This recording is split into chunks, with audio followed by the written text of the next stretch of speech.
While I was listening to you, you mentioned that there are some political issues, and I wonder because we know how basically when you mean political issues, I thought that you probably had in mind political issues in two different meanings. One of them is politics within the industry and within the corporation. So that's probably, I guess you meant by business politics, and then the state politics here. And what are those challenges? Because we know, I remember, this is a story I remember, I heard a couple of years, no, maybe several years ago, about one of the Shinkansen lines here. So it goes, the Shinkansen that goes to, I think, Tottori, Shimane, and so on. And I remember that one of those Shinkansens has a stop somewhere in a very small city that actually doesn't have much of any industry, so it doesn't need a lot of transportation. Not many people live there, so well, basically the costs for building that station and for having the Shinkansen stop there was really tremendous as compared to the benefits it would provide. And what I heard was that one of the politicians in the Diet actually lived, or his constituency was there in that city, and in order to actually keep his voters happy, he exercised his power, and basically that station for the Shinkansen was built there. So I wonder if this is what you mean by politics, if there is any other way to think about it, and is there any solution to this in your view?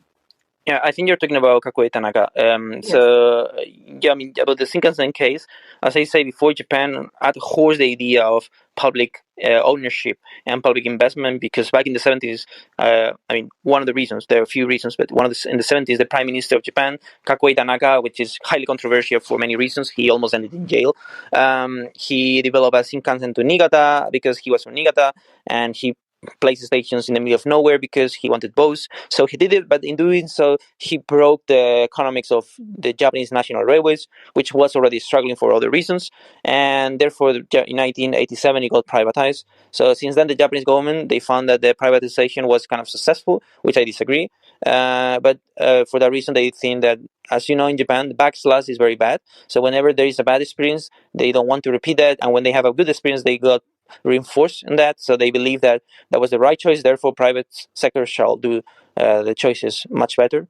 That's the story with the Shinkansen you mentioned. But about politics, I was referring to the fact that Japanese politics are, I mean, we can agree that every new generation of politicians is worse than the previous one, not only in Japan. It's a global trend. And we can agree, in my opinion, at the big level, at the global level, there's a missing leadership. In the last years, we see a lot of issues on leadership. And Japan has issues on leadership, on transportation, speaking of transportation, for a while.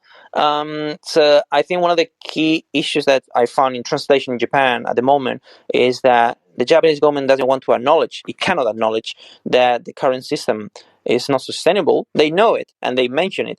But to enable sustainability, social sustainability of the transport network and mobility network, they can either at the moment choose to fully commit to the private sector and eventually end out of the Tokyo, Osaka, big cities, and in a more American way, where eventually car transport will become dominant, or they could lean towards more public sector, the European system of public ownership, which they are not doing that. So this is a key political issue, I believe, in my opinion, because the Japanese government doesn't really want to take ownership and responsibility of the transport operations.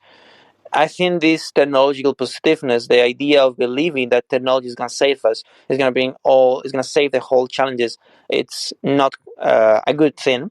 I believe technology, mobility as a service, but out of mobility as a service, new transport technologies can be very positive, and they will definitely be part of the solution, particularly for the new trends where traditional transport doesn't provide a good solution to. But I do believe the Japanese government is having too much faith on that, and this is hindering potential advantages. When I work, for example, with the European Union, I found that in Europe, although Europe is a big continent, I found that there is much more comprehensive approach to transportation and to the idea of what kind of solutions shall be done than in Japan.